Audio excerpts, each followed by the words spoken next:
follows: Louis Grace in goal, Jamie Morgan, Josh Askew, Declan Weeks, Danny Livesey, Simon Grand, John Johnson, George Glendon, Danny Elliott, Anthony Dudley, who now plays his 100th game for the club. Brad Barres completes the starting lineup. The substitutes: Luke Clark, Connor Taylor, George Waring, Will Goodwin and Kevin Roberts complete Chester's selection for this afternoon.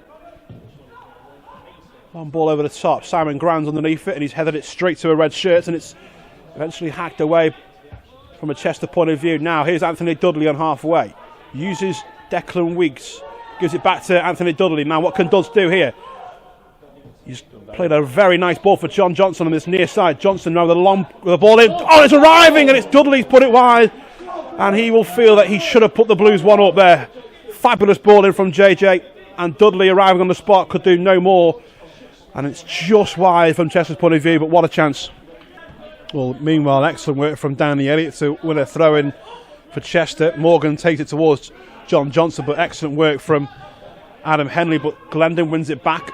Barres is just a little bit slow to react to the ball. Danny Elliott does again. Excellent work to get the ball back, and he's won the possession for the Blues. He's played it into Brad Barres. Chances for the Blues. Barres out to Dudley in the penalty area now. Can he get a shot off? Dudley does get a shot off, and it's blocked. Might fall for John Johnson who edge the penalty area. Weaving away, gets his shot off, and it's just down the throat of the goalkeeper. Louis Grace.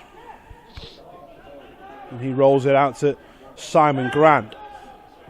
Barres now inside of his own half, under pressure from Tomlinson, and he's won it back as the 22-year-old Andy Owens now lines up the shot. He's gone for goal from distance, and it's a good save from Louis Gray because it bounced right in front of him, and he held it with the on-rushing Connor Hall. Do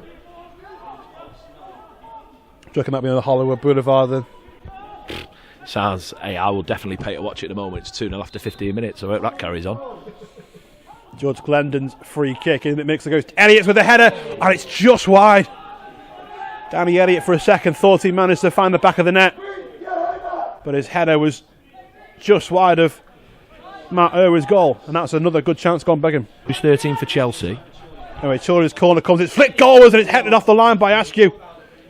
Well, we were talking about number 13s, and it was very nearly the opening goal of the game from the skipper, Scott Leather, and Chorley get themselves a throw-in level with the Chester penalty area.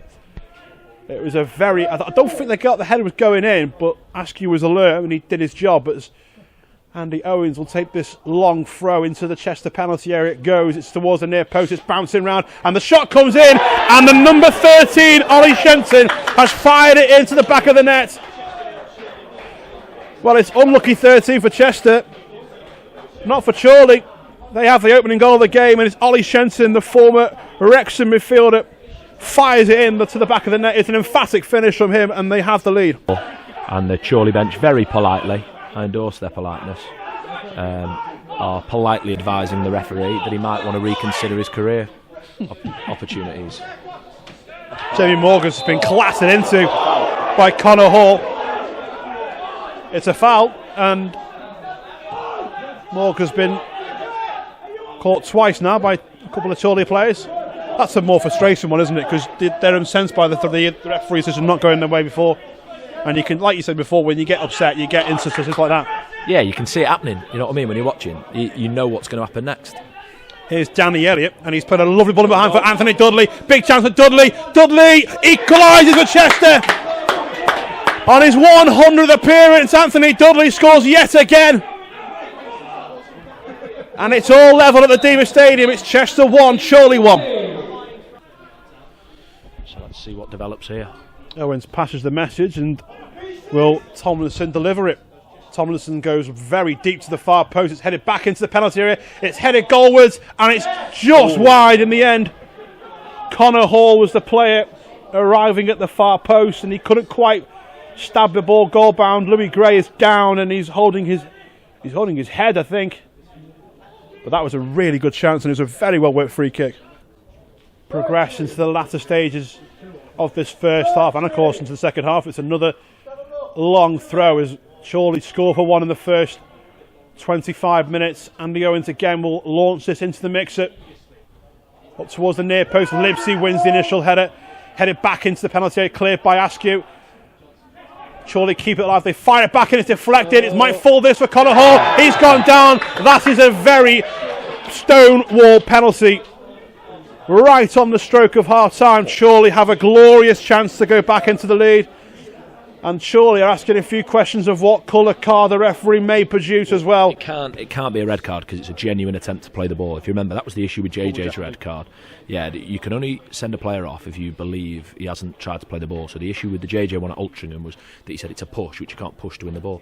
So he's booked Grandy. So he's given the foul against Grandy rather than Daniel. But it's a pen, isn't it? It's the most stonewall penalty I've seen so far this season. And it's a really good chance for Connor Hall to put his side in front at the break, in front of the Harry Mack against Louis Gray, who saved a few penalties this season already. Louis Gray, how the Blues would love him to save another one here as the referee just gives his instructions to the Chorley and Chester players to stay where they are. Connor Hall from 12 yards, he fires it down the middle.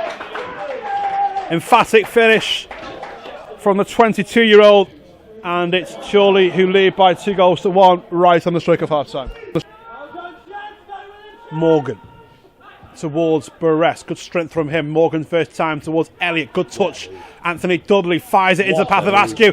Big chance for Askew in the penalty area, and it's a fantastic tackle. Fabulous recovery from Arlen Birch. Welsh Premier, and of course the season got stopped in February, but he was at a side that never really played to his strengths and ultimately got relegated, didn't he?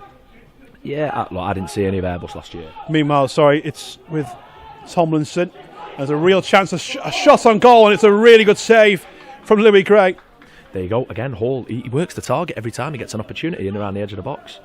He's, you know what I mean, a handful. That's the lad that's coming from Woking, isn't it? He's done really well for them. And again, it's a good save from Louis Gray from a good strike. Here's the irony, because the long throw of Andy Owens, which we're about to see, is the real secret weapon that they've got in their armoury here, Chorley, as it comes in again from Owens. Near post is Libsey's this time. It's headed away, but only as far as Tomlinson. Now a chance for the Blues to break on the counter. It's 3v2 here. John Johnson is bearing down on goal.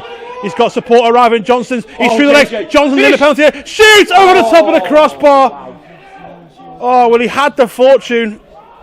He had the bit of fortune that he's been denied all game. And with the goal at his mercy, he scoops it over the top, and it remains 2-1, Calum. Oh, the Megs.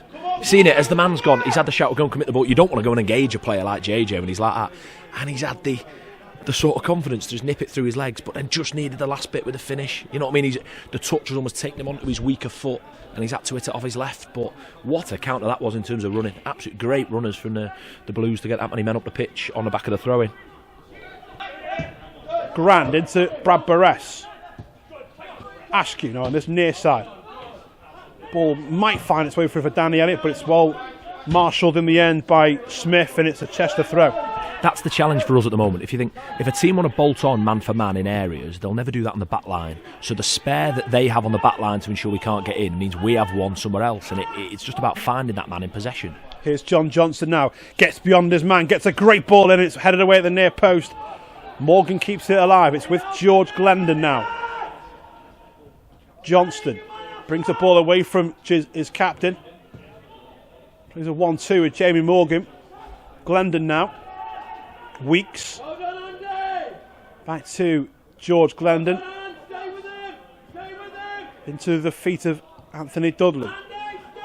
Johnston, what can he conjure up now? The Chester winger takes the ball to the bar and gets across, and Elliott's there, and he's headed it over the top and out of the ground. Chances are coming though for Chester. Interesting that Josh Askew will take this Chester corner. What can he do? And it goes to the near post. It's headed away from a Chorley point of view, but only as far as Declan Wiggs, he finds it backing. Oh, it's just over the top. For a split second, the very few that are privileged to be in the Deva Stadium thought that Declan Wiggs was about to level things up, but it just rose too much in the end. Free kick there, but Chester have one more chance. There's a couple of seconds on the clock remaining, and it goes towards George Waring. It's cleared away, and as far as John Johnston, can he get it back in? He can. Oh, and it's behind Will Goodwin, and Chorley will clear, but Declan Weeks is on hand to hold up to play. We've got 60 seconds remaining. Taylor goes long into middle towards Waring. It's cleared then as far as Anthony Dudley. Out to Askew on this near side. Is there to be late drama at the Deva Stadium? Askew's batting away for possession again. It's cleared by Chorley. Referee's looked at his watch. His ref play on. There's 30 seconds plus here. I don't see why they're whistling. Glendon gets away from Jefferson. Out to John Johnson. Gets his cross into the mixer. It's headed away by Chorley. There's still time remaining. Declan Weeks. Can he get across? He's got to get into the box. Askew now in a penalty area, pulls it across the box. Declan Weeks keeps it alive. Towards Will Goldwyn, it's cleared. Taylor batting away. It's eventually cleared. Referee's looked again. There's the final whistle. Chester have fallen short here. They've huffed and they've puffed, but it wasn't quite enough, and it's a defeat, a second defeat at home this season in the National League North. Credit to the visitors, Chorley. They came with a game plan and they leave with 3 big points for them